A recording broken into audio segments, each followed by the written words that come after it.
El día que mi propia hija intentó despojarme de mi casa, el juez pronunció mi nombre y el tiempo se detuvo. «Doña Elvira», dijo con asombro, «es un honor verla aquí». Y por primera vez comprendí que mi historia no terminaba con su traición, sino que apenas comenzaba. Todo el tribunal quedó en un silencio absoluto, mientras mi hija y su arrogante esposo intercambiaban miradas de pánico. «Me llamo Elvira Vargas, tengo 70 años, y hasta hace medio año era solo una abuela más de la colonia Roma invisible para el mundo, pero viva por dentro. Cada mañana antes del amanecer, hervía agua para mi café, en la vieja cafetera italiana que Ernesto, mi difunto esposo, me regaló en nuestro 30º aniversario. Después abría las ventanas de la cocina y dejaba que el aire fresco de la ciudad entrara, mezclándose con el olor a tierra húmeda de mis orquídeas. Mi rutina era sencilla, sí, pero cada gesto estaba tejido con recuerdos. Por casi 50 años viví para mi hija. Trabajé limpiando casas en el día, cosiendo de noche, y los domingos vendía tamales en el tianguis. Todo para que Laura pudiera estudiar, viajar, tener una vida distinta a la mía. Yo creía que el sacrificio se pagaba con amor. ¡Qué ingenua! Cuando se casó con Mauricio, un hombre de sonrisa elegante pero mirada fría, callé mis dudas. Lo recibía cada domingo con mis mejores platillos, aunque en mi interior algo me susurraba que aquel hombre no conocía la palabra lealtad. Tras la muerte de Ernesto pensé que Laura y yo nos acercaríamos más. Pero ocurrió lo contrario. Cada visita se volvió un trámite, cada llamada una obligación. Un día noté cómo miraba la casa, la misma donde dio sus primeros pasos, donde celebramos sus cumpleaños, como si fuera una propiedad más del mercado inmobiliario. Supe entonces que algo dentro de ellas había cambiado. La mayor traición de mi vida llegó un martes gris de octubre. Había preparado bacalao con papas, su platillo favorito de niña. Puse el mantel que bordé el día que entró a la universidad y coloqué flores frescas sobre la mesa. Cuando entraron, Mauricio ni siquiera saludó. Caminó directo al sillón que fue de mi esposo, encendió la televisión y se acomodó, como si ya fuera el dueño del lugar. Laura, en cambio, traía una carpeta de documentos bajo el brazo. Tenía esa mirada lejana, la que se tiene cuando el corazón se ha vuelto de piedra. «Mamá, necesitamos hablar», dijo con voz cortante. Se sentó en el filo del sofá sin intención de quedarse mucho. «Mauricio y yo creemos que esta casa es demasiado grande para ti. Ya no puedes vivir sola». Su tono era el de alguien que da una orden disfrazada de preocupación. «Esta casa es nuestro hogar. Laura, aquí está la historia de nuestra familia». Le tembló mi voz, pero no mi convicción. Mauricio ni se molestó en mirar. «Los recuerdos están en la cabeza, doña Elvira, no en las paredes. Le gustará el nuevo residencial, tiene jardín y enfermería». No necesitaba decirlo. Lo vi en sus ojos codicia. Querían mi casa. La casa que Ernesto y yo levantamos con sudor y esperanza, ladrillo por ladrillo. Laura colocó la carpeta frente a mí. «Solo falta tu firma, mamá». Su voz era hueca, mecánica, como si hablara de un trámite, no de despojar a su madre del único refugio que le quedaba. Cuando me negué a firmar, Mauricio apagó la televisión y se acercó con un aire de autoridad. «Doña Elvira, sea razonable. La semana pasada olvidó la estufa encendida. Es peligroso». «Mentira. Jamás en mi vida olvidé algo así». Entendí entonces que harían lo que fuera necesario para empujarme fuera. En los días siguientes comenzaron a traer agentes inmobiliarios sin avisar. Extraños recorrían mis pasillos, tomaban medidas, hablaban de potencial de remodelación mientras yo permanecía sentada invisible. Laura empezó para empacar mis cosas sin preguntarme. «Este vestido ya está viejo», mamá decía sosteniendo el azul que usé en el funeral de Ernesto. «No lo necesitarás en el residencial». Cada prenda que tiraba era una herida. Cada fotografía, cada carta de amor, cada libro que compartí con mi esposo desaparecía frente a mis ojos. La última gota cayó cuando encontró mi joyero, una pequeña caja de madera con el collar de perlas de mi madre. «Voy a guardarlo por ti», dijo metiéndolo en su bolso. «En el residencial estas cosas se pierden». Entonces lo vi. En su mirada brillaba algo que nunca antes había notado. Avaricia. No por necesidad, sino por costumbre. Esa noche lloré hasta quedarme sin fuerzas. Pero no era tristeza, era indignación. Por primera vez sentí un fuego que me devolvía la vida. No iba a dejar que me borraran. No después de todo lo que di. Me limpié las lágrimas y bajo la luz tenue de la lámpara del pasillo hice un juramento silencioso. Si ellos creían que podían robarme mi historia, descubrirían que aún me quedaba mucho por dar batalla. No lo sabía entonces, pero el destino estaba a punto de darme una carta que cambiaría todo. Un secreto que Ernesto había guardado quizás previendo este día. A la mañana siguiente Laura llegó temprano decidida. «Hoy ordenaremos el despacho de papá», dijo, dirigiéndose al cuarto, que conservo intacto, desde hace 3 años. «No». La palabra me salió firme, cortante. «Ese lugar no se toca. Mamá, ya pasaron 3 años. No puedes vivir entre fantasmas. La casa necesita ponerse en venta». Comprendí entonces que para ella ya no era mi hija. Era una desconocida que veía mi vida como un obstáculo. Y si no firmaba me declararían incapaz. Esperé a que saliera a buscar más cajas. Entré al despacho y cerré la puerta con llave. El aire ahí dentro olía aún a su colonia a madera y papel viejo. Cada detalle permanecía intacto: su reloj sobre el escritorio, la pluma de plata, los libros abiertos a medio leer. No era solo un cuarto. Era el único rincón del mundo donde todavía existíamos Ernesto y yo. Me senté en su silla y el silencio del lugar se volvió una especie de promesa. Algo me decía que entre esas paredes encontraría más que recuerdos. Encontraría la forma de devolver cada herida, recibida una a una con la precisión del tiempo. Y esa fue la primera noche en que doña Elvira Vargas dejó de ser una abuela indefensa. Esa fue la noche en que nació mi venganza. Pasé los dedos lentamente por los lomos de los libros, sintiendo el polvo acumulado de los años. El ventilador del techo giraba con un sonido monótono, empujando el aire tibio de la tarde. Entre los papeles ordenados con precisión y las carpetas etiquetadas con letra antigua, descubrí un portarretratos con nuestra foto de boda. En ella Ernesto me sonreía como si el tiempo jamás pudiera alcanzarnos. Entonces lo vi. En el último estante, casi escondida detrás de una fila de enciclopedias encuadernadas en cuero, había una pequeña caja fuerte empotrada en la pared.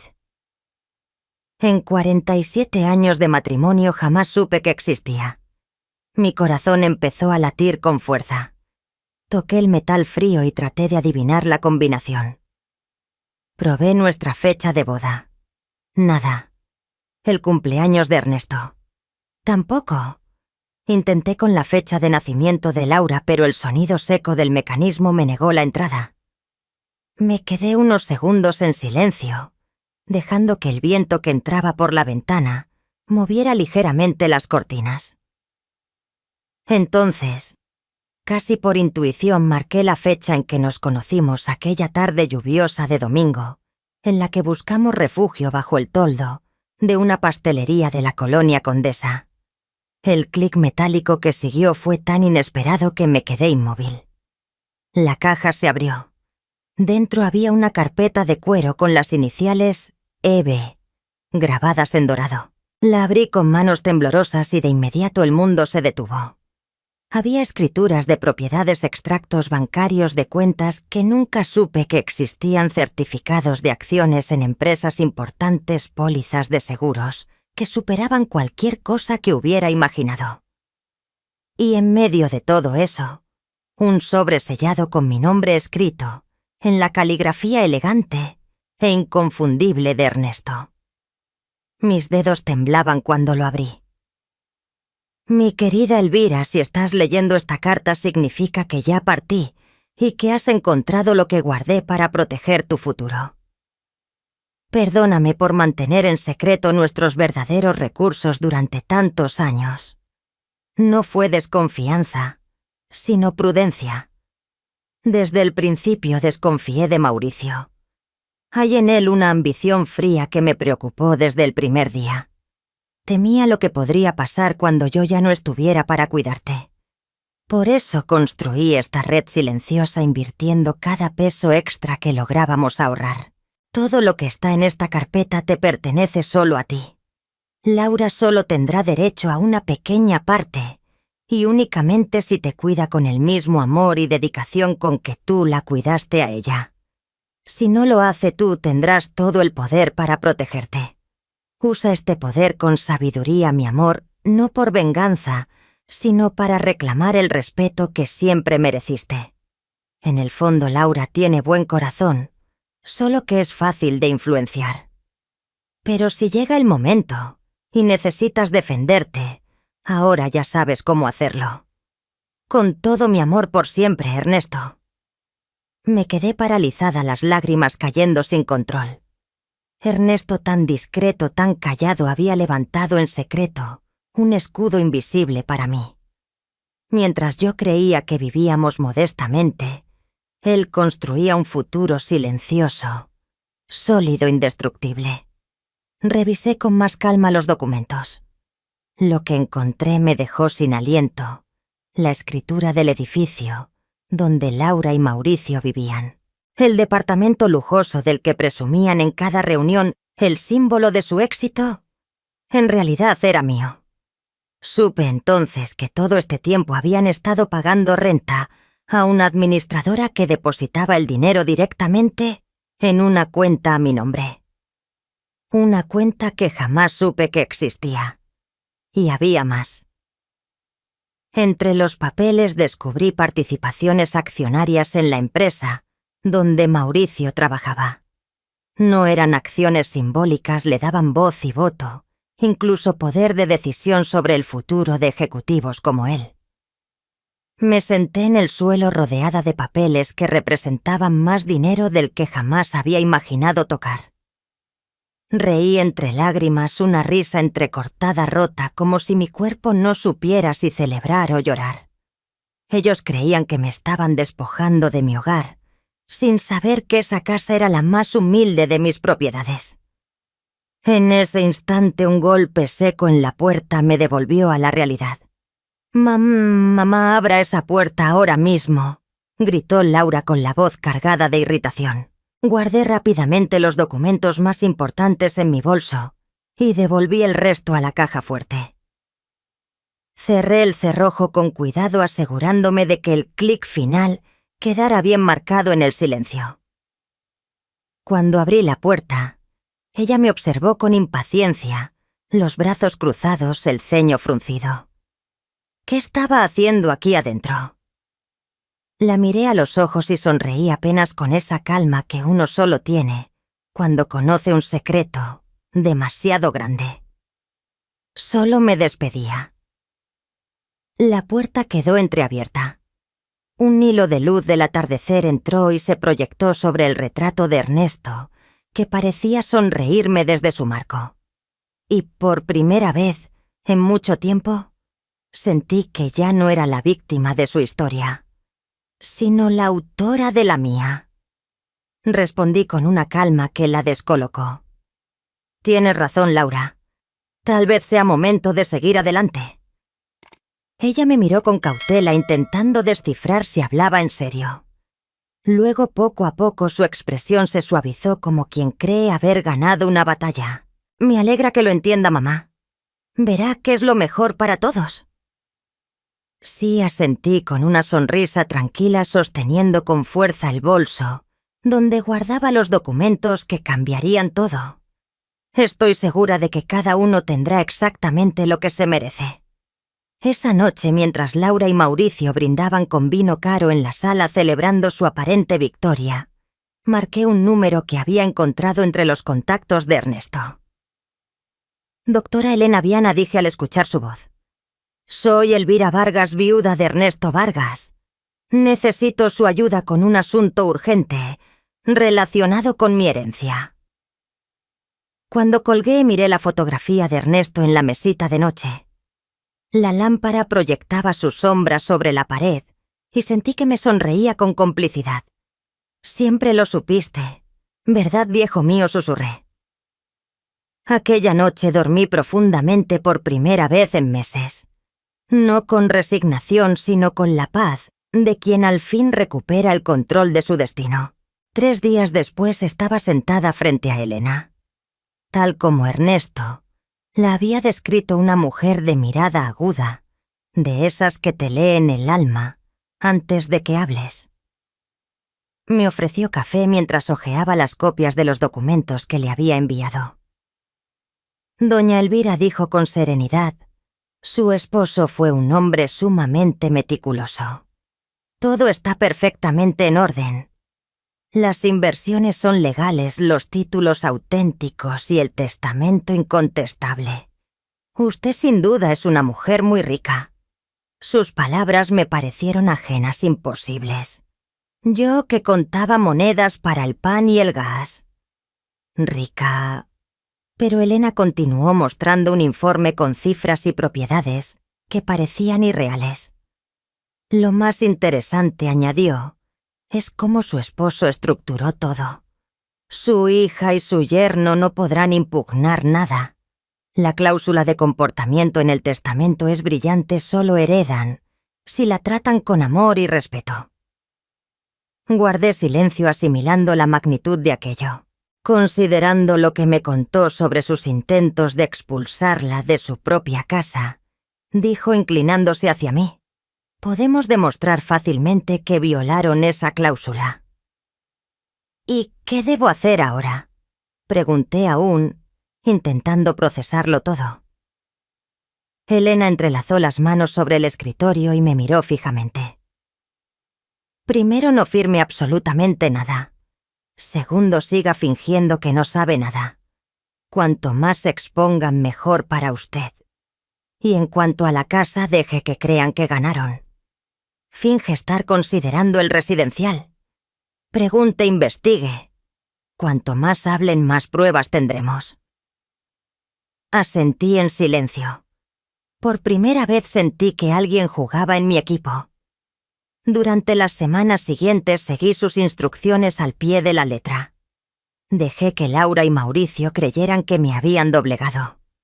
Sonreía, escuchaba sus planes, fingía cansancio. Mientras tanto, grababa cada conversación, cada amenaza velada, cada intento de hacerme parecer incapaz. Mauricio incluso llevó a un supuesto médico para evaluar mi estado mental. Un hombre que apenas me miró antes de sugerir que podría estar mostrando señales de demencia. Grabé toda la consulta con el celular tal como Elena me había aconsejado. Laura, por su parte, se dedicó a vaciar mi vida. Cajas y más cajas salían de la casa: ropa, libros, retratos, recuerdos. Ver cómo desmantelaban mi historia era doloroso, pero cada gesto suyo era una prueba más. Una tarde, mientras Laura revisaba mis cosas en la sala, decidí tenderle una trampa. ¿Sabes, Laura? Estaba pensando en darte mi collar de perlas antes de irme al residencial. Era de tu abuela, al fin y al cabo. Se detuvo en seco, fingiendo sorpresa. El collar de perlas. El de la cajita de madera. Sí, respondí con naturalidad, pero no lo encuentro. ¿Tú lo has visto por ahí?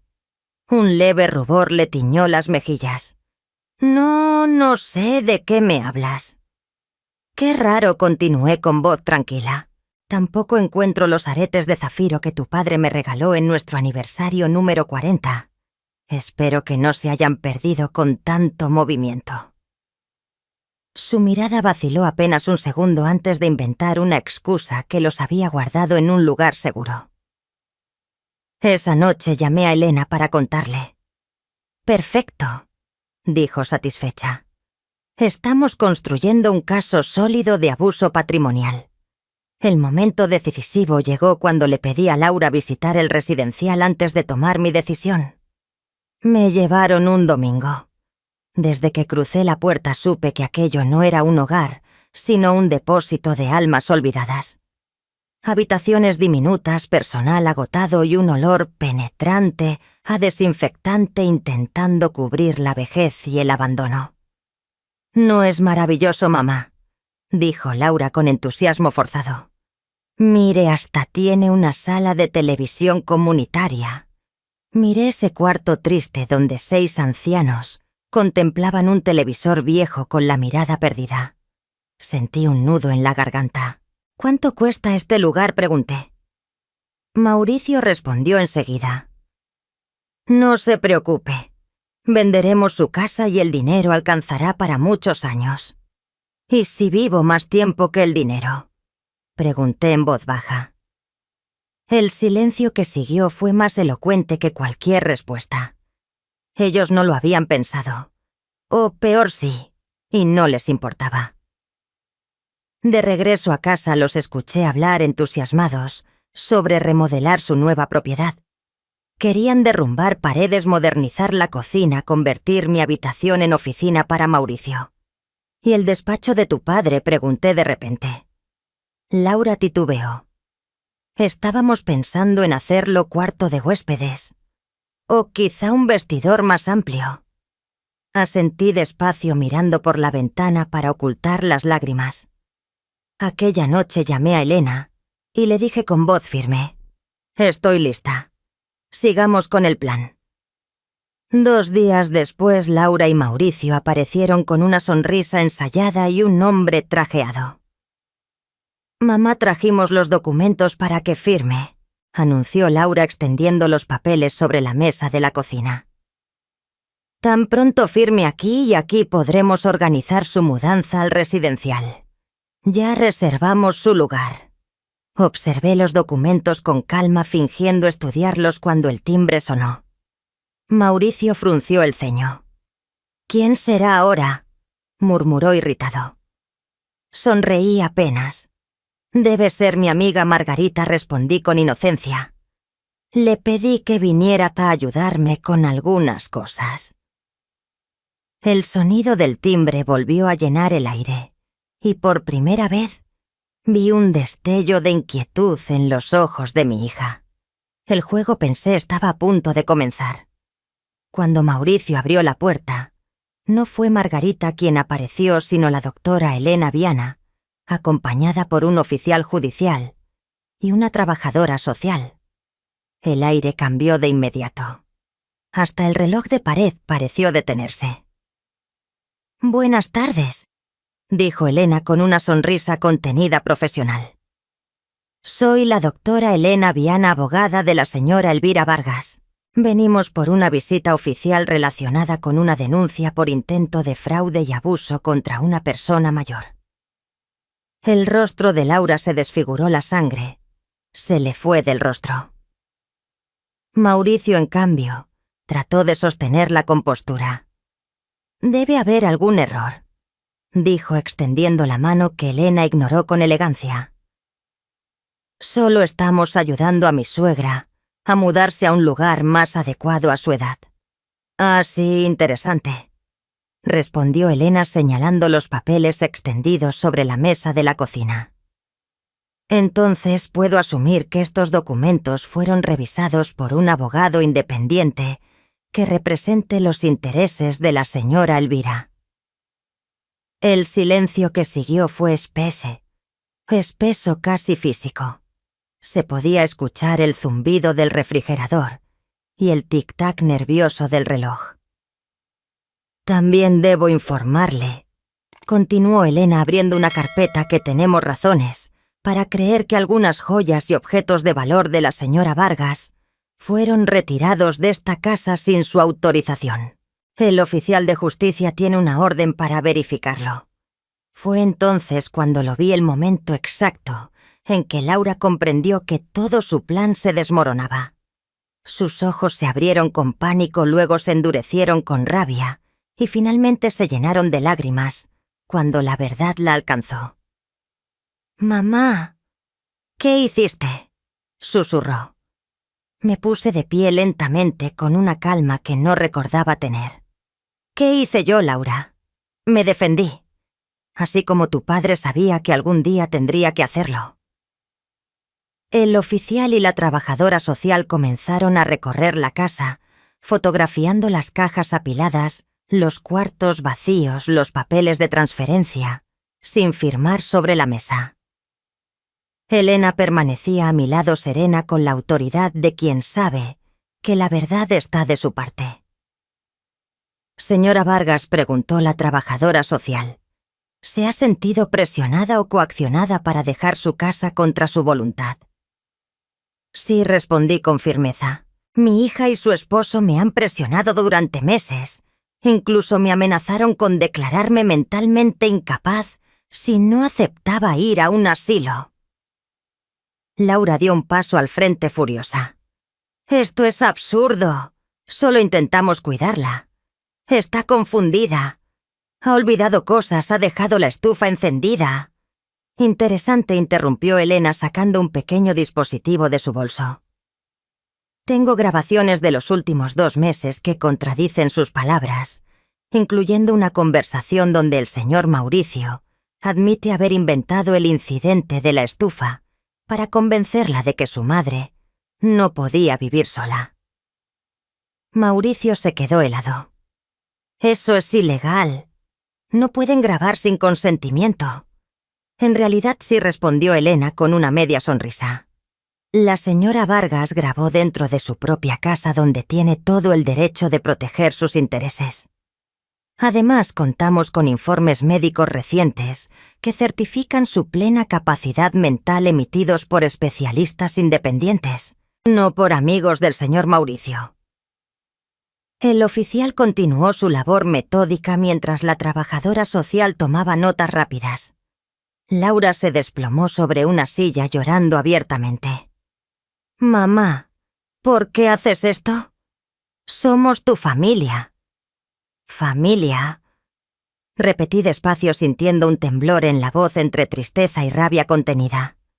«Fue como familia que empacaste mis recuerdos como basura. Como familia que tomaste las joyas de tu abuela sin permiso. Como familia que planeaste dejarme en una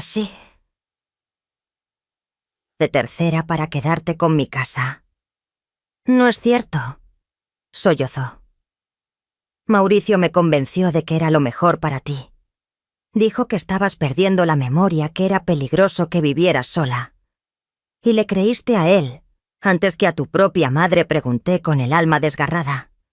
«Tampoco me conoces, Mauricio». Viendo cómo todo escapaba de su control, trató de recuperar la autoridad. «Esto es un malentendido. Podemos resolverlo en familia. No necesitamos abogados ni oficiales. Doña Elvira, siempre quisimos lo mejor para usted». «¿Lo mejor?». Elena intervino con precisión quirúrgica. «¿Lo mejor? ¿Antes o después de intentar transferir la propiedad de la casa al nombre de la señora Laura, incluso antes de su mudanza? ¿O tal vez cuando hicieron retiros no autorizados de su cuenta bancaria?». Los ojos de Laura se abrieron con espanto. «No sé de qué está hablando, mamá. Juro que no toqué tu dinero». «No, tú no lo tomaste», dije con calma helada. «Pero Mauricio sí. Tengo extractos bancarios que muestran transferencias hechas con mi tarjeta hacia una cuenta conjunta de ustedes, en fechas en que yo ni siquiera estaba en casa». Mauricio se aferró a su corbata, sudando. «Debe haber algún error». No hay error alguno, respondí sintiendo dentro de mí una serenidad que rozaba la venganza. Así como no fue un error que pensaran que yo era una anciana indefensa fácil de manipular. Pero hay algo que ustedes nunca supieron. Caminé despacio hasta mi bolso. Cada paso resonaba en el silencio. Saqué una carpeta de documentos perfectamente ordenada. Tu padre, Laura, no era solo el contador discreto que tú creías. Elena a mi lado sonrió con la calma de quien sabe que la historia estaba a punto de cambiar para siempre. Él construyó un imperio en silencio, ladrillo a ladrillo, peso a peso, y te lo dejó todo a ti. Sus palabras se quedaron suspendidas en el aire. Deslicé sobre la mesa los documentos, escrituras, certificados de acciones, extractos bancarios con cifras, que hacían que Mauricio abriera los ojos no de sorpresa, sino de pura avaricia. Este edificio en Reforma, señalé una de las escrituras, es mío. Igual que el terreno en la costa que visitaron el verano pasado, creyendo que era de tu jefe Mauricio. Laura tomó los papeles con manos temblorosas. No puede ser verdad. Lo es, confirmó Elena con serenidad. Y hay más. El departamento donde viven también pertenece a la señora Elvira. Ustedes le pagan renta que a una administradora que deposita directamente en su cuenta. Mauricio dio un paso atrás pálido. Eso es imposible. También lo son las acciones de la empresa donde trabajas, las mismas que fueron compradas por un inversionista anónimo hace 5 años y que te dieron el ascenso. Hice una pausa mirándolo con una calma que lo desarmó. Esas acciones también me pertenecen. El silencio fue absoluto. Mauricio parecía haber envejecido una década en cuestión de minutos. Laura me observaba como si estuviera viendo un fantasma. ¿Por qué papá nunca nos lo dijo?, preguntó con la voz apenas audible. Porque no confiaba en las intenciones de Mauricio, respondí con suavidad, pero sin compasión. Y por lo visto tenía razón. Él intentó una maniobra desesperada. Doña Elvira, podemos resolver esto. Debe tratarse de un malentendido. Solo nos preocupábamos por su seguridad. Si tiene tantos recursos, podríamos buscarle un lugar más cómodo, más lujoso. No estoy interesada en lugares mejores, repliqué. Esta es mi casa, y aquí me voy a quedar. Laura, con lágrimas que le surcaban el rostro, murmuró. ¿Y el departamento nos va a desalojar? La miré largo rato antes de responder. Eso depende. Depende de cuánto estén dispuestos a aprender sobre respeto, dignidad y amor verdadero. Elena intervino con voz firme, cortando el aire. Mientras tanto, tengo una orden judicial temporal. Nadie puede retirar más objetos de esta casa, ni intentar transferir su propiedad. Además, deberán devolver inmediatamente los bienes ya removidos, incluyendo las joyas familiares y documentos personales. Laura rompió en sollozos. Mauricio, inmóvil, trataba de procesar lo que acababa de escuchar. El oficial judicial seguía su trabajo con precisión, fotografiaba cada habitación, cada prueba, cada rastro de abuso. Elena se volvió hacia ellos. Les sugiero que se retiren y piensen con cuidado sus próximos pasos. Este caso puede ir hasta el final, con todas las consecuencias legales si no llegamos a un acuerdo justo. Mauricio logró por fin articular una pregunta, su voz ronca, temblorosa. ¿Cuánto vale todo esto? Elena esbozó una sonrisa gélida. Más de lo que usted podría pagar en toda una vida, señor Mauricio. Ahora váyanse. Cuando la puerta se cerró tras ellos, sentí que las fuerzas me abandonaban. Elena me sostuvo del brazo y me ayudó a sentarme en el sofá. Fue muy valiente, dijo. No cualquiera se enfrenta a su propia familia con esa dignidad. No sé si fue valor o desesperación, confesé mirando al asistente social, aún tomando notas. Nunca quise llegar a esto. A veces los que más amamos son los que más nos hieren, respondió Elena con suavidad. Pero ahora usted tiene el control. ¿Qué desea hacer a partir de ahora? Miré las paredes desnudas, los huecos, donde antes colgaban mis recuerdos. Quiero recuperar mis cosas. Y después, quiero que mi hija entienda lo que hizo. No por venganza, sino porque necesita aprender. En los días siguientes, Laura me llamó una y otra vez. No respondí. Seguí el consejo de Elena, mantener la distancia hasta que todo estuviera resuelto legalmente. Mauricio, por su parte, desapareció. Supe que había pedido licencia en el trabajo y viajado para arreglar asuntos personales. Una semana después, Elena llegó con novedades. Recibimos una propuesta de acuerdo. Me entregó una carpeta. Su yerno ofrece devolver todas sus pertenencias, reconocer públicamente su lucidez y renunciar a cualquier reclamo sobre su casa o patrimonio. ¿Y qué pide a cambio?, pregunté con frialdad. Que usted no use su poder como accionista para afectarlo en la empresa y que no lo desaloje del departamento durante 6 meses. Lo pensé unos segundos. ¿Y Laura? ¿Qué dice ella? Elena bajó la mirada. No participa en el acuerdo. Por lo que sé, el matrimonio está en crisis. No me sorprendió. Mauricio siempre había sido el tipo que huye cuando el barco empieza a hundirse. Respiré hondo antes de responder. Dígale que acepto con una condición. Si quiere quedarse esos 6 meses, deberá aumentar la renta en un 50%. Al fin y al cabo, ahora sabe quién es el verdadero dueño. Elena sonrió con satisfacción. Será un placer transmitírselo. 2 semanas más tarde sonó el timbre. Abrí la puerta y ahí estaba Laura sola, con el rostro demacrado, las ojeras profundas y la voz apenas un susurro. ¿Puedo pasar? No dije nada. Solo di un paso atrás. Traía 2 cajas grandes que colocó con cuidado sobre la mesa. Sus joyas, dijo con voz quebrada, están todas aquí. Y también los álbumes, las cartas de papá, todo lo que tomé. Abrí la primera caja. Ahí estaban los tesoros de mi vida, el collar de perlas de mi madre, los aretes que Ernesto me regaló, el anillo, con el pequeño zafiro por el que trabajó un año entero. Laura rompió el silencio. Ricardo y yo nos separamos. Me culpó por todo. Dijo que debía haber notado que papá nunca habría vivido tan modestamente si no escondía algo. No respondí. Seguí revisando las cajas una a una con la calma del que ya no espera nada. Mamá, su voz temblaba, sé que no merezco tu perdón.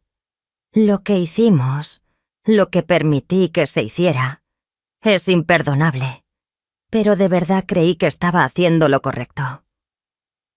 Levanté la vista despacio. Y lo correcto era echarme de mi casa, tirar mis recuerdos como basura, tratarme como una vieja senil.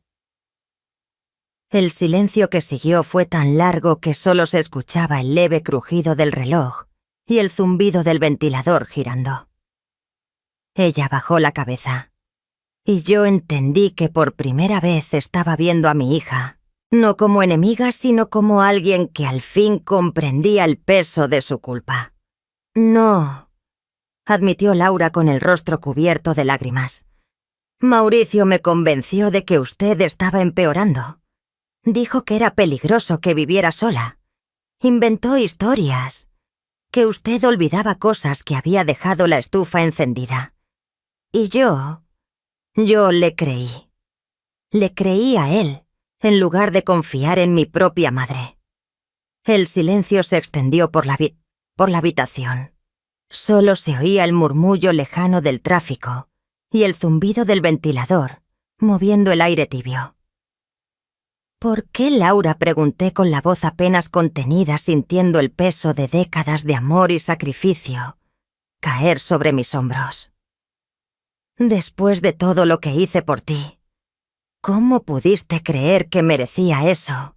Ella se dejó caer en el sofá. Se veía pequeña, frágil, casi irreconocible. Porque era más fácil... susurró.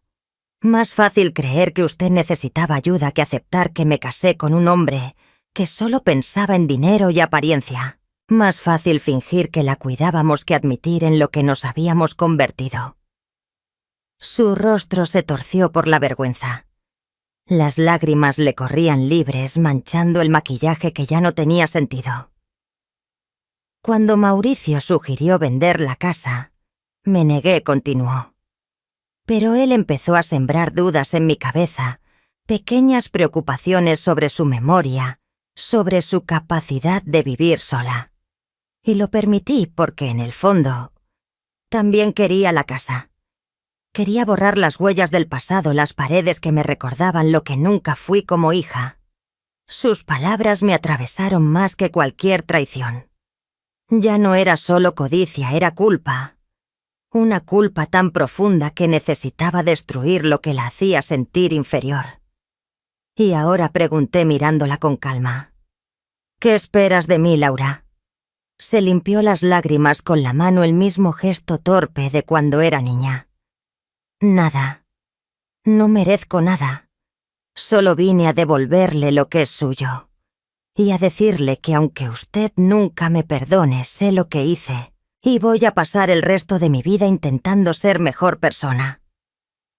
La observé largo rato. A pesar de todo, seguía siendo mi hija. Y por primera vez en años, vi algo real en sus ojos: honestidad. No la frialdad de los últimos meses, ni la manipulación aprendida de Mauricio, sino una fragilidad limpia, casi infantil. ¿Dónde estás viviendo?, pregunté. Con una amiga por ahora. Busco un departamento pequeño, algo que pueda pagar con mi sueldo. Asentí procesando sus palabras. ¿Y el departamento se quedó con casi todo en la separación?, respondió bajando la mirada. Dijo que era lo mínimo que yo podía hacer después de arruinar nuestros planes. No pude evitar una sonrisa irónica. Mauricio sigue siendo Mauricio. Me incliné hacia adelante. Laura, dije con voz serena, no puedo prometerte que todo volverá a potier como antes. Rompiste algo muy profundo entre nosotras. Y reconstruirlo llevará tiempo si es que algún día ocurre. Ella sintió aceptando mis palabras sin queja. Tu padre siempre creyó que en el fondo seguías siendo la niña que él crió. Pensaba que podrías encontrar el camino de regreso a quien deberías ser. Papá siempre fue mejor que yo para ver lo bueno en las personas, murmuró ella. Sí, respondí. Y quizá yo deba aprender a tener un poco de esa fe. No la perdoné ese día. No la invité a quedarse. Pero cuando se levantó para irse, no la rechacé cuando me abrazó. Fue un abrazo breve e inseguro, lleno de arrepentimiento y de una pequeña, casi imperceptible esperanza. Después de que se fue, me quedé sola en el silencio de la casa. El aire olía a café, y a café viejo y a flores secas. Las joyas estaban sobre la mesa brillando bajo la luz del atardecer. El dolor seguía fresco, pero había algo nuevo dentro de mí. No solo alivio, sino la sensación tenue de paz. 2 semanas más tarde el teléfono sonó. Era Elena. Doña Elvira, hay algo que necesita saber. Mauricio no ha pagado el aumento de renta y, según mis contactos, planea dejar el país. ¿Dejar el país? ¿A dónde España, aparentemente? Renunció a su trabajo y está vendiendo sus cosas. No me sorprendió. Mauricio siempre huía cuando la realidad lo alcanzaba. Pero lo que dijo después sí me heló la sangre. Hay otra cosa. Laura vino a buscarme. Descubrió que Mauricio vació sus cuentas antes de la separación. La dejó con deudas a su nombre. Estamos intentando frenar su salida del país, pero sospechamos que ya transfirió el dinero. Colgué despacio. Me quedé mirando por la ventana el jardín donde Laura jugaba de niña, lanzando burbujas que se deshacían al sol. Recordé las palabras de Ernesto en su carta: usa el poder no para herir, sino para proteger y enseñar. Al día siguiente llamé a Elena y le pedí preparar algunos documentos. Después marqué el número de Laura. Necesitamos hablar. Ella llegó puntual. Vestía ropa sencilla sin maquillaje. El brillo de la esposa perfecta se había ido dejando a una mujer común cansada. Nos sentamos frente a frente. Elena me contó lo de Mauricio en PC. Las deudas, el dinero, todo. Laura asintió sin excusas. Él planeó todo desde hace meses. Mientras fingíamos preocuparnos por usted, ya preparaba su huida. Fui tan estúpida, mamá, tan ciega. No te culpes por lo que él te hizo. Cúlpate por lo que tú me hiciste a mí, respondí con serenidad, mirándola directo a los ojos. Eso es lo único que depende de ti. Ella bajó la cabeza. Entonces deslicé una carpeta sobre la mesa. Tengo una propuesta. No es caridad ni perdón. Es una oportunidad. Laura la abrió con cautela. Sus ojos se ensancharon al leer. ¿Un contrato de trabajo? Sí, para la Fundación Ernesto Vargas. Es una organización que estoy creando para ayudar a adultos mayores, víctimas de abuso o abandono. Esa idea había nacido en mis noches de insomnio, cuando entendí que mi historia no era única. ¿Cuántos más estarían sufriendo lo mismo sin tener voz, sin tener un Ernesto que los protegiera? ¿Quiere que trabaje para usted?, preguntó confundida. Quiero que trabajes para la fundación. Tu experiencia en administración servirá. El sueldo es modesto pero justo. Y hay una cláusula de vivienda: puedes usar el pequeño departamento al fondo de la casa mientras reconstruyes tu vida. Laura me miró incrédula. ¿Por qué haría esto por mí? Después de todo. Me levanté. Caminé hasta la ventana. El sol del atardecer bañaba el jardín en un tono ámbar. Las flores se mecían suavemente bajo el viento. No lo hago por ti, Laura. Lo hago por la mujer en la que aún puedes convertirte. Por la hija en la que tu padre seguía creyendo. Volteé para mirarla sosteniendo su mirada con calma. Y lo hago por todos los ancianos que no tuvieron la suerte que yo tuve. Por los que aún no pueden defenderse. Ella se quedó en silencio. Y por primera vez en ese silencio, sentí que tal vez, solo tal vez, estábamos ambas empezando a sanar. Tu trabajo será duro, Laura, le dije con voz baja pero firme. A veces te dolerá más de lo que imaginas. Vas a escuchar historias que te recordarán lo que tú misma intentaste hacerme. Tendrás que mirar a los ojos de personas traicionadas por quienes debían amarlas. Y quizás solo entonces comprendas de verdad el alcance de tus actos. Laura sostenía el contrato con las manos temblorosas.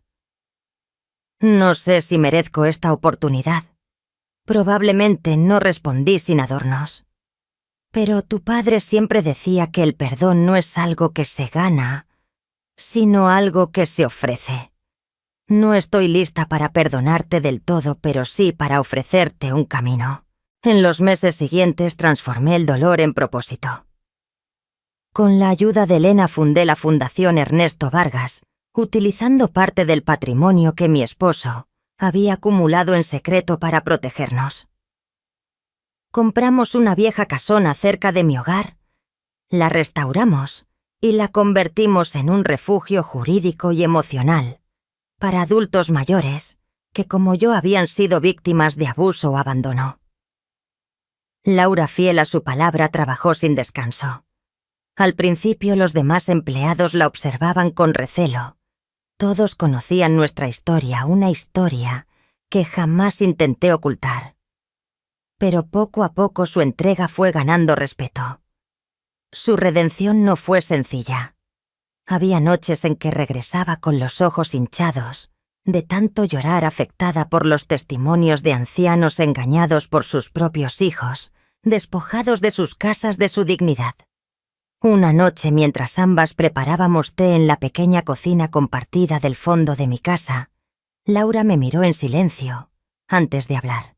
«¿Cómo puedes mirarme todos los días sabiendo lo que intenté hacerte?» Tomé aire observando cómo el vapor salía del hervidor mezclándose con el aroma del café tostado. «Porque veo que intentas cambiar. Y porque tu padre creía que todavía podía ser mejor. Mauricio nunca regresó. A través de contactos de la fundación supimos que se había establecido en España y que vivía con una viuda adinerada.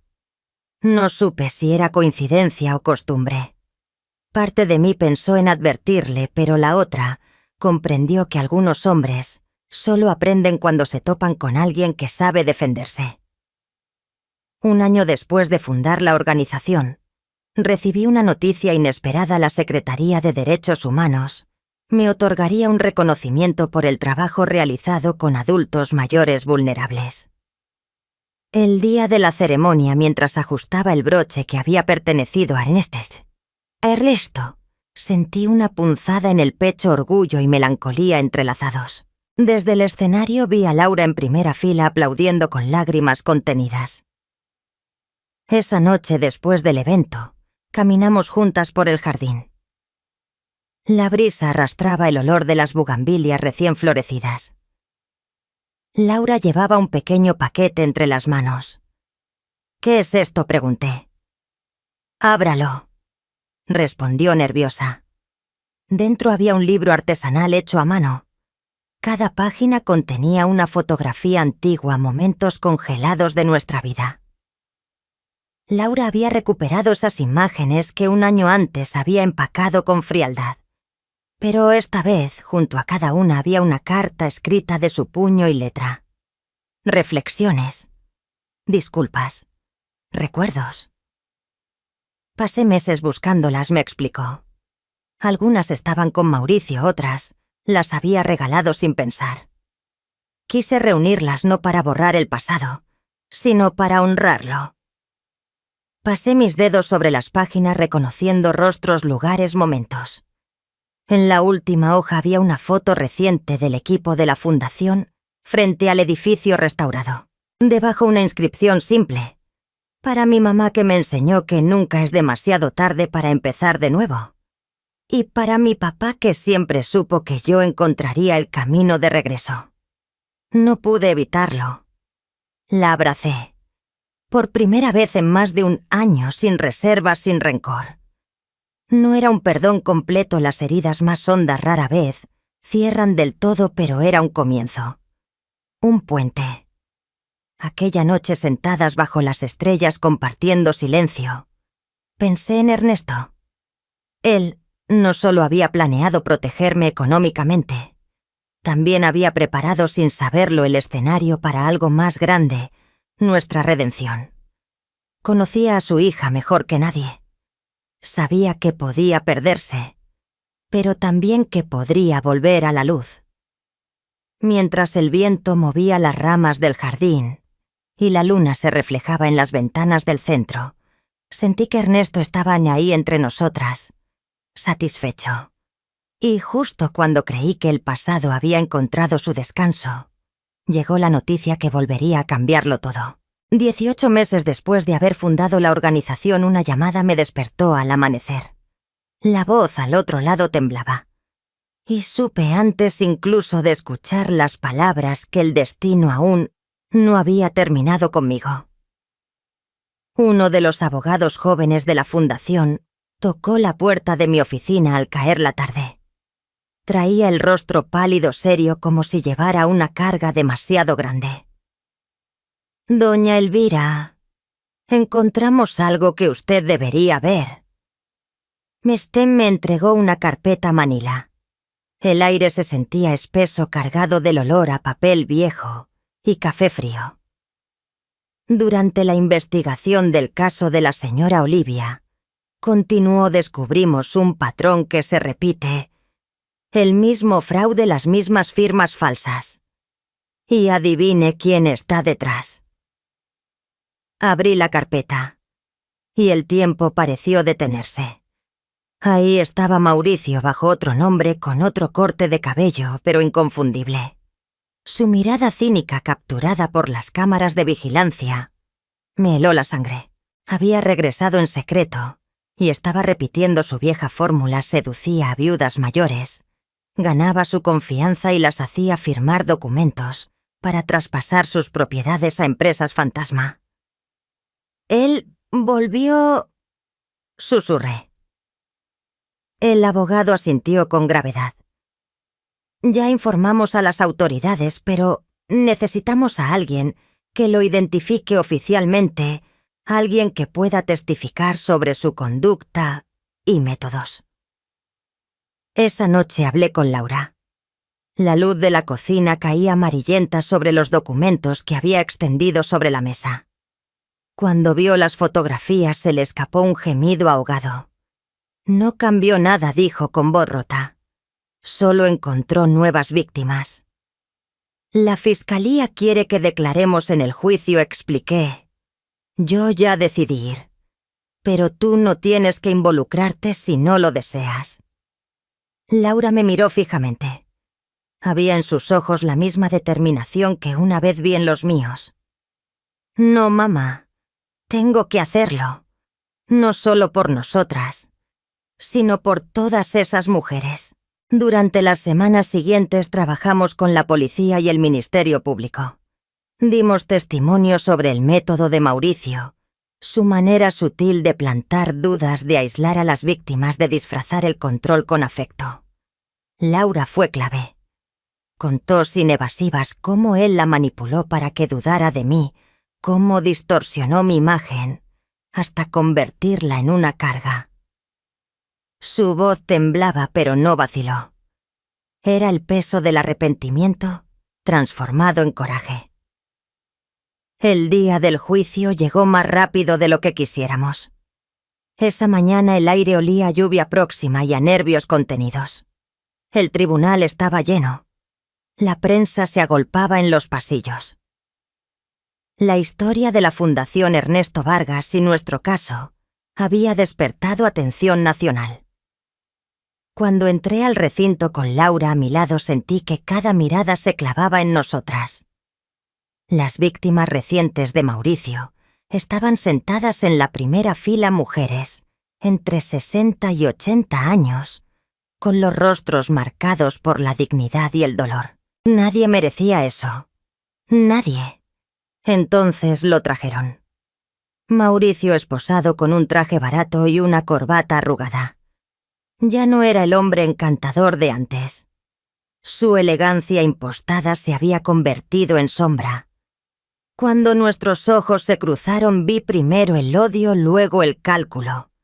La misma máscara de siempre. Un murmullo recorrió la sala. El juez entró. Juez Enrique Méndez, anunció el secretario. Sentí un vuelco en el corazón. Reconocí ese nombre. Era el joven pasante del tribunal donde yo trabajé décadas atrás, cuando todavía llevaba termo de café y sueños intactos. El mismo chico tímido que yo animaba a seguir estudiando mientras los demás lo subestimaban. Ahora estaba ahí con toga y voz firme impartiendo justicia. El destino tiene un sentido del humor cruel. No me reconoció al principio, ocupado con las formalidades del proceso.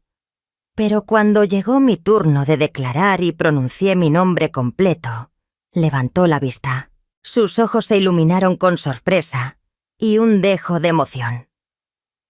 Doña Elvira preguntó ajustándose los lentes. ¿Elvira Cortés, de la Secretaría del Tribunal Regional? Sonreí apenas. Sí, su señoría. Han pasado muchos años. Él asintió con una sonrisa breve, antes de recuperar la solemnidad. Ciertamente. Por favor, continúe con su testimonio. Durante casi 2 horas hablé. Conté todo. Cómo Mauricio me había engañado, cómo manipuló a Laura, cómo planeó despojarme de mi hogar, de mi dignidad. Narré cómo la prudencia de Ernesto había frustrado sus planes y cómo ahora el mismo patrón se repetía con otras mujeres. Cuando terminé, el silencio era absoluto. Solo se escuchaba el golpeteo distante de la lluvia en los ventanales. Entonces se levantó la abogada defensora de Mauricio, una mujer joven elegante con una sonrisa profesional, cargada de veneno. Señora Elvira, dijo con tono casi maternal, ¿no es cierto que en esa época usted tenía lapsos de memoria? Que a veces olvidaba cosas o dejaba la estufa encendida. No respondí sin titubear. Nunca tuve esos problemas. Su cliente inventó esas mentiras para convencer a mi hija de internarme. La abogada fingió una sonrisa. ¿Y cómo puede estar tan segura si usted misma admite que tenía problemas de memoria? Objeción, intervino el fiscal. Aceptada, respondió el juez Méndez golpeando suavemente el mazo. Abogada, reformule su pregunta. Antes de que ella pudiera hacerlo, levanté la mano. Su señoría, con su permiso, me gustaría responder igualmente. El juez asintió. La sala entera se inclinó hacia adelante expectante. Yo respiré hondo. El sonido de la lluvia parecía marcar el compás de mi voz. Sé que él mintió, dije, mirándolo directamente, porque yo estuve ahí. Porque lo vi hacerlo. Porque conozco su manera de hablar, la forma en que manipula y disfraza la mentira con preocupación. Lo hizo conmigo, lo hizo con mi hija y lo están haciendo con esas mujeres. Él no cambia. Solo perfecciona su crueldad. La abogada bajó la mirada incómoda. El juez Méndez hizo una pausa antes de anotar algo en sus documentos. La lluvia siguió cayendo, y en ese silencio denso entendí algo. Aquella no era una simple audiencia. Era el cierre de un ciclo. La voz que alguna vez tembló de miedo ahora se alzaba con fuerza, no solo por mí, sino por todas las que habían callado demasiado tiempo. Y por primera vez en mucho tiempo, sentí que Ernesto en algún lugar estaría orgulloso. ¿Cómo puedo estar tan segura?, pregunté mirando fijamente a la abogada defensora. Puedo estar segura porque tengo informes médicos completos realizados, después de que mi yerno intentara declararme incapaz. Puedo estar segura porque tengo grabaciones, donde él mismo admite que inventó cada incidente. Y puedo estar segura porque a mis 70 años, todavía recuerdo el primer día en que el joven Enrique Méndez entró al tribunal, como pasante con un traje azul marino que le quedaba grande en los hombros y una carpeta de imitación de cuero que su madre le regaló por su graduación. Un silencio pesado cayó sobre la sala. Pude sentir cómo el aire se detenía, cómo incluso los flashes de las cámaras dejaron de parpadear. El juez Méndez levantó la mirada y en sus ojos se mezclaban sorpresa y una emoción contenida. Recuerdo cada detalle de ese día, continué, como recuerdo también el día en que mi yerno y mi propia hija intentaron convencerme de que ya no era capaz de cuidar de mí misma. Me enderecé dejando que mi voz resonara con la firmeza de quien ha aprendido a sobrevivir. Mi memoria, señora abogada, está perfectamente intacta. El único sonido fue el del bolígrafo del juez raspando el papel. La abogada no dijo nada. El momento se rompió con el llamado a Laura para testificar. Ella subió al estrado con pasos vacilantes, pero con la frente en alto. Su voz tembló al principio, luego encontró fuerza. Mauricio me convenció de que mi madre estaba perdiendo la cabeza, confesó. Comenzó con insinuaciones pequeñas. ¿Notaste que olvidó el nombre de ese actor? ¿Viste cómo confundió las fechas? Poco a poco empecé a ver fallas donde no las había. Yo la observaba con un nudo en la garganta. Cada palabra suya era un acto de redención. Luego fue el turno de Mauricio. Se levantó con paso ensayado, el mismo aire de falso arrepentimiento que había perfeccionado toda su vida. Negó cada acusación pintándose como un yerno preocupado, una víctima incomprendida. Incluso fingió lágrimas al hablar de lo mucho que lo dolía a Stockton haber sido traicionado por su propia familia. Pero la verdad no se disfraza para siempre.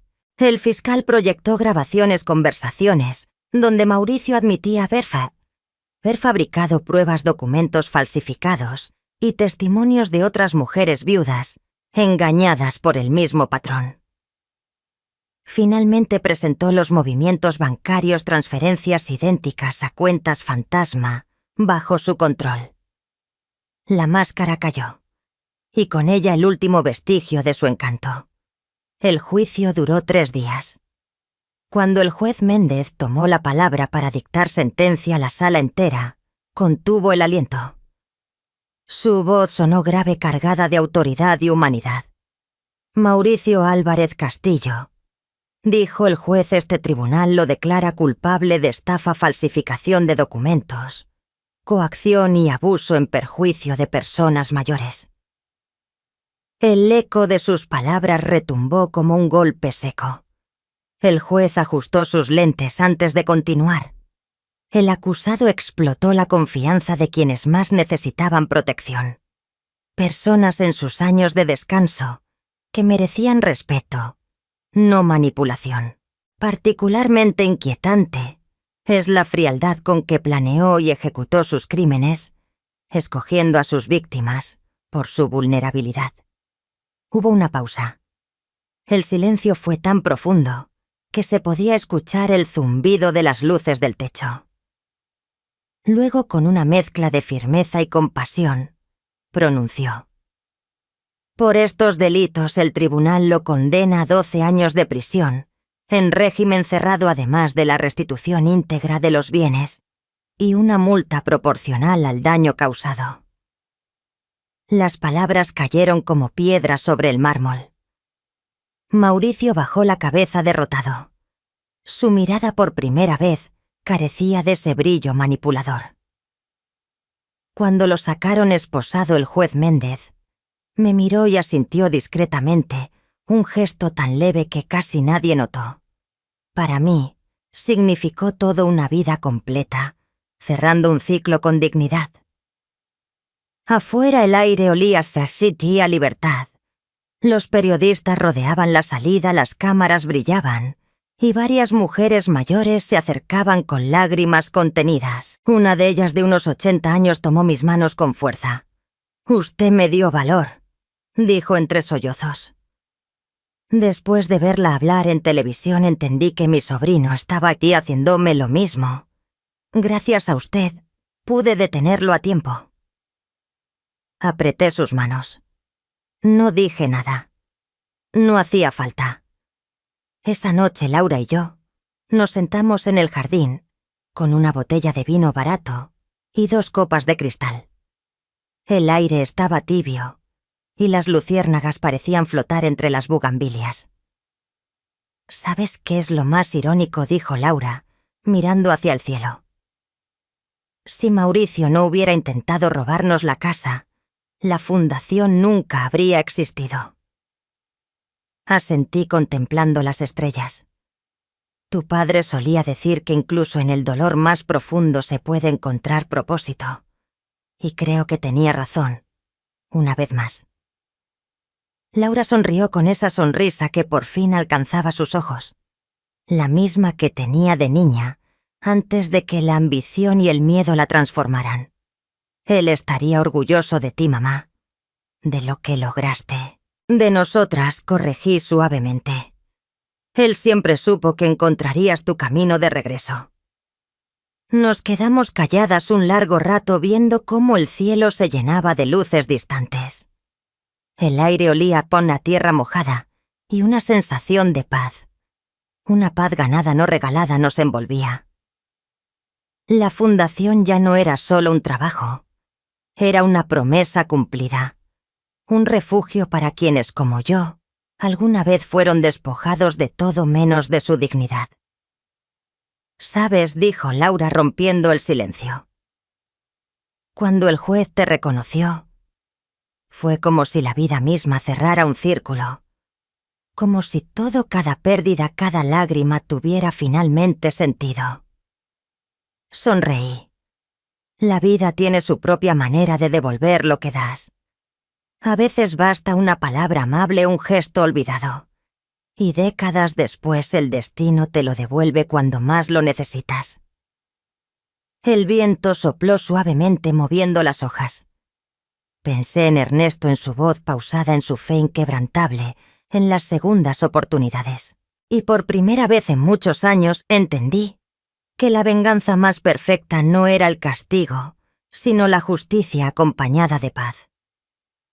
Llevar café a los pasantes que se desvelaban revisando expedientes, defender a los empleados jóvenes, de jefes que se creían dioses, ofrecer una palabra amable cuando alguien lo necesitaba. Dije con serenidad, mirando el reflejo del vino en mi copa. No lo hacía por grandeza. Es simplemente como fui criada. Tu abuela solía repetir que la bondad es la única inversión que nunca falla. Laura levantó su copa y sonrió. Entonces brindemos por eso, por la justicia y por la bondad que siempre vuelve aunque tarde. 5 años habían pasado desde el juicio de Mauricio. El tiempo había suavizado muchas heridas, pero también había dejado en nosotras la huella de lo vivido. La Fundación Ernesto Vargas ya no era un pequeño despacho de apoyo legal, sino una institución reconocida en todo el país por su labor en la defensa de los derechos de los adultos mayores. Lo que comenzó en una modesta oficina con 3 escritorios y un letrero hecho a mano, se había convertido en una red de 3 sedes en distintas ciudades. Además de asesoría jurídica, ofrecíamos acompañamiento psicológico, talleres de recreación y, recientemente, viviendas temporales para ancianos sin familia.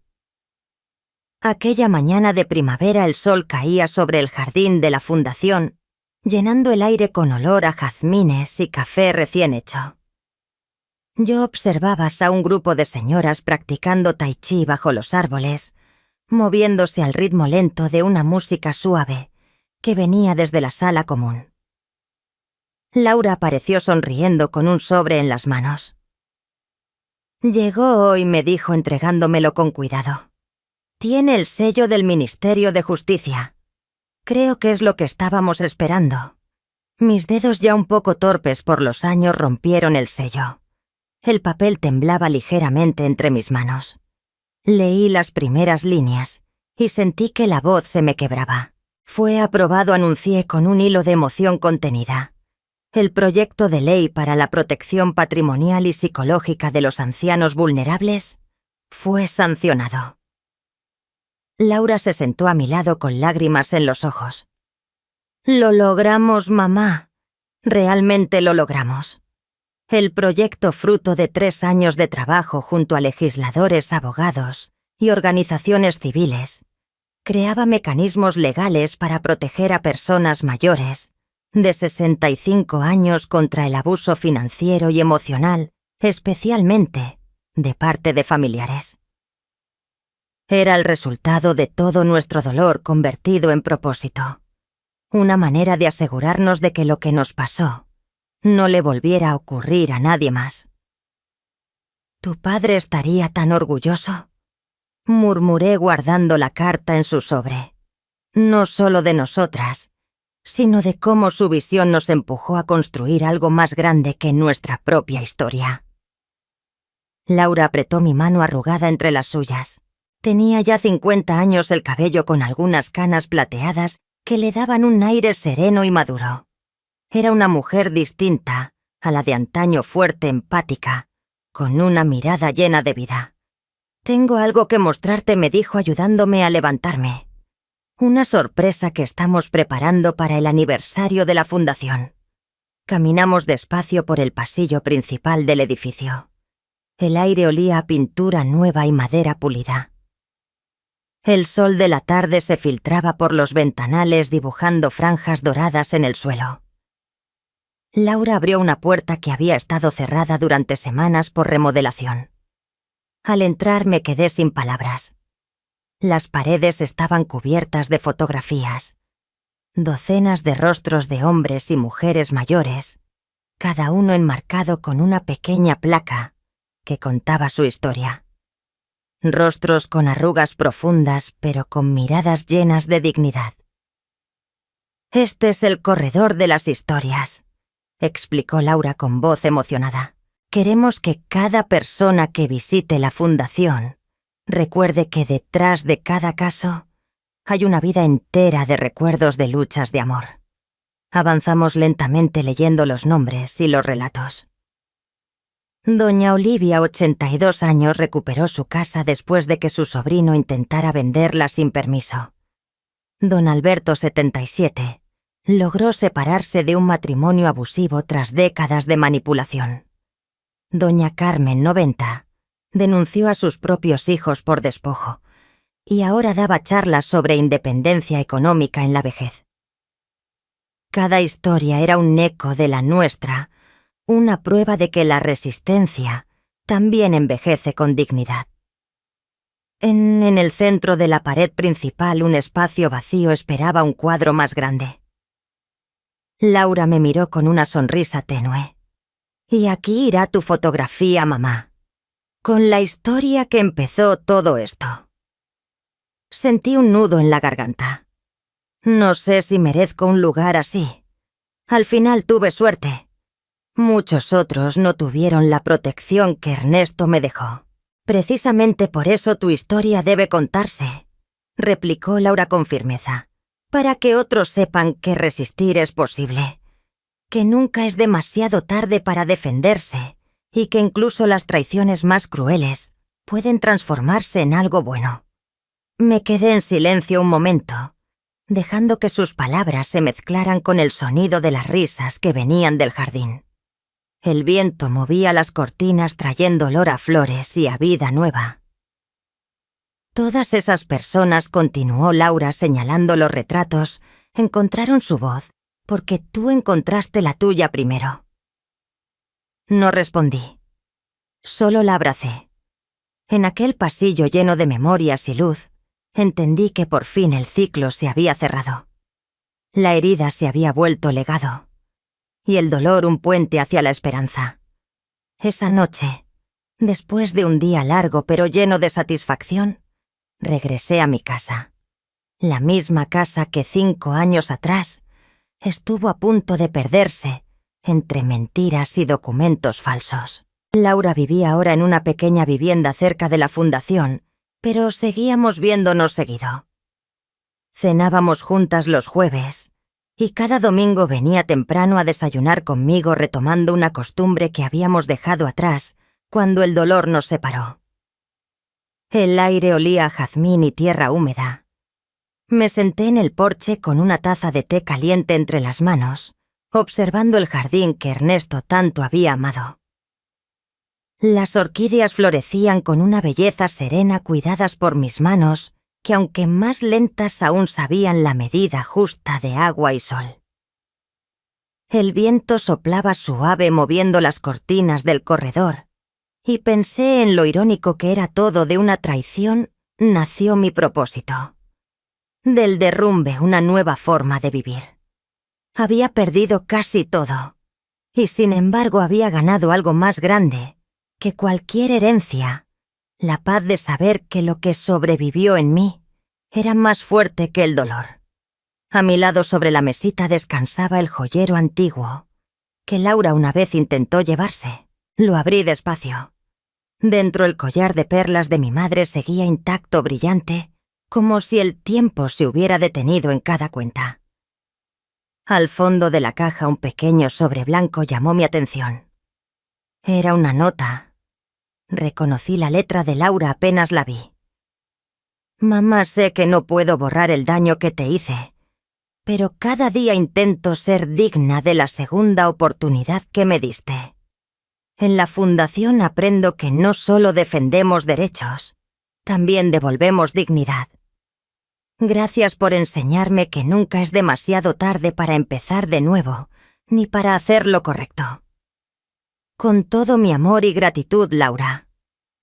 Acaricié el papel con los dedos y sentí una paz profunda, una que solo llega cuando el alma por fin entiende que incluso el dolor puede tener sentido.